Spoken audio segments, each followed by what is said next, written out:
आज का हमारा टॉपिक है क्रेडिट कंट्रोल या साख नियंत्रण।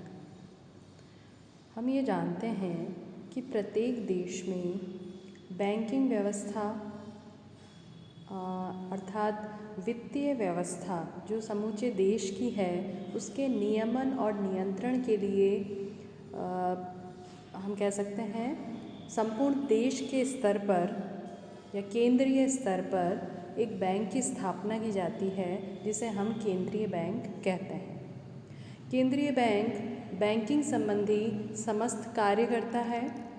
उसमें जितने भी बैंक्स हैं या वित्तीय कह सकते हैं हम वित्तीय लेन देनों से संबंधित जो भी संस्थाएं हैं उनको सहयोग करता है, उनका नियंत्रण करता है। तो केंद्रीय बैंक प्रत्येक देश में एक तरह से बैंकिंग रक्षक की भूमिका या वित्तीय व्यवस्था के नियामक और रक्षक की भूमिका अदा करता है। भारत की यदि हम बात करें तो भारत में RBI reserve bank of India केंद्रीय बैंक के रूप में कार्य करता है। केंद्रीय बैंक द्वारा नोटों का निर्गमन, बैंकों का पर्यवेक्षण, बैंकों की सहायता करना, इसके अलावा अनेक कार्य किए जाते हैं। लेकिन साख नियंत्रण का जो बैंक का कार्य है, जिस प्रकार से नोट निर्गमन बैंक का एक महत्वपूर्ण कार्य है, उसी प्रकार साख नियंत्रण करना भी, जिसे मौद्रिक प्रबंध कार्य या मॉनेटरी मैनेजमेंट के अंतर्गत वो आता है, वो भी साख नियंत्रण भी केंद्रीय बैंक का एक बहुत ही महत्वपूर्ण कार्य है। साख नियंत्रण से क्या आशय है? साख नियंत्रण के अंतर्गत केंद्रीय बैंक जो होता है वो साख की मात्रा और उसके उपयोग दोनों का ही नियमन और नियंत्रण करता है। आधुनिक समय की यदि हम बात करें तो आधुनिक समय में साख मुद्रा का प्रयोग बहुत अधिक बढ़ गया है और उसके प्रयोग के बढ़ जाने के कारण साख की मात्रा में होने वाले परिवर्तनों का देश की अर्थव्यवस्था पर गहरा प्रभाव पड़ता है।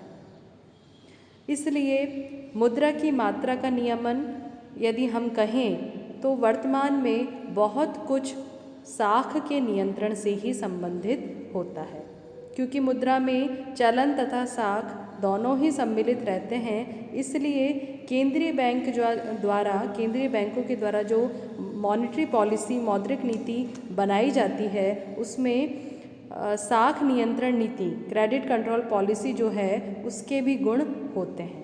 मतलब एक तरह से हम कह सकते हैं कि वर्तमान में साख मुद्रा का इतना प्रयोग बढ़ चुका है कि केंद्रीय बैंक की मॉनेटरी पॉलिसी और क्रेडिट कंट्रोल पॉलिसी में कोई विशेष अंतर वर्तमान में नहीं रह गया है। तो इस प्रकार साख नियंत्रण केंद्रीय बैंक का एक महत्वपूर्ण कार्य होता है। साख नियंत्रण का अर्थ क्या होता है? साख नियंत्रण में साख की मात्रा तथा उसके प्रयोग दोनों का ही नियमन और नियंत्रण केंद्रीय बैंक के द्वारा किया जाता है।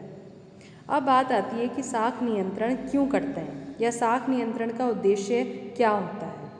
साख नियंत्रण का मुख्य उद्देश्य अर्थव्यवस्था में आने वाले उतार चढ़ाव जो हैं उनको कम करना या एक तरह से स्थिरता लाना साख नियंत्रण का मुख्य उद्देश्य होता है। जैसे विनिमय दरों में स्थिरता बनी रहे, आंतरिक मूल्यों में स्थिरता या कीमत स्तर की स्थिरता बनी रहे, आय और रोजगार की स्थिरता रहे, आर्थिक विकास की गति जो है उसमें स्थिरता रहे। तो एक तरह से हम कह सकते हैं साख नियंत्रण का मुख्य उद्देश्य अर्थव्यवस्था में स्थिरता के साथ विकास लाना, ग्रोथ विद स्टेबिलिटी जो है उस एम को पूरा करना साख नियंत्रण का सबसे महत्वपूर्ण उद्देश्य होता है।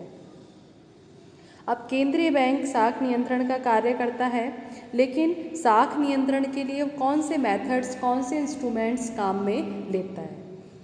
भारत की यदि हम बात करें तो इंडिया में आरबीआई द्वारा साख नियंत्रण के लिए विभिन्न प्रकार की विधियां अपनाई जाती हैं। इन विधियों को मुख्यतः हम दो भागों में बांटते हैं, परिमाणात्मक विधियां और गुणात्मक विधियां, क्वांटिटेटिव मेथड्स और क्वालिटेटिव मेथड्स। जैसा नाम से हमें क्लियर होना चाहिए, क्वांटिटेटिव मेथड जो होते हैं क्रेडिट कंट्रोल के, साख नियंत्रण के जो परिमाणात्मक उपाय होते हैं उनका उद्देश्य साख की मात्रा को नियंत्रित करना होता है। जबकि जो गुणात्मक मेथड्स हैं, जो क्वालिटेटिव मेथड्स जो हैं, उनका उद्देश्य साख के प्रयोग को नियंत्रित करना होता है। तो इस प्रकार ये साख के अलग अलग पहलुओं को, वो मात्रा को नियंत्रण करता है परिमाणात्मक विधियाँ, और ये साख के प्रयोग को नियंत्रित करता है। तो इस प्रकार से इनके दोनों के उद्देश्य अलग अलग होने के कारण इनमें प्रयोग की जाने वाली विधियाँ जो हैं, नियंत्रण की विधियाँ, वो भी अलग अलग होती हैं। तो पहले हम बात करेंगे परिमाणात्मक विधियाँ या क्वांटिटेटिव मेथड्स। इसका संबंध साख की मात्रा जो है उसके नियंत्रण से है। इस प्रकार के उपाय जो केंद्रीय बैंक द्वारा किए जाते हैं, उसका उद्देश्य बैंकों के नकद कोषों का नियमन करके बैंकों की साख निर्माण की शक्ति को प्रत्यक्ष रूप से प्रभावित करना होता है। इस विधि में केंद्रीय बैंक द्वारा मुख्यतः 4 प्रकार के इंस्ट्रूमेंट यूज़ में लिए जाते हैं। वो है बैंक रेट, बैंक दर की नीति या बैंक रेट पॉलिसी, खुले बाजार की क्रियाएं, ओपन मार्केट ऑपरेशंस, बैंकों के नकद कोषों के अनुपात में परिवर्तन, जिसे हम CRR, कैश रिजर्व रेशो जो है, उसमें परिवर्तन करके भी बैंक परिमाणात्मक साख नियंत्रण करता है। और इसके साथ ही तरल कोषानुपात का निर्धारण भी इसके अंतर्गत किया जाता है। जो SLR हम कहते हैं, स्टैट्यूटरी लिक्विडिटी रेशो, वो भी परिमाणात्मक या क्वांटिटेटिव कंट्रोल की ही एक मेथड है। तो क्वांटिटेटिव कंट्रोल मेथड्स में मुख्यतः 4 आई: bank rate, open market operation, CRR और SLR।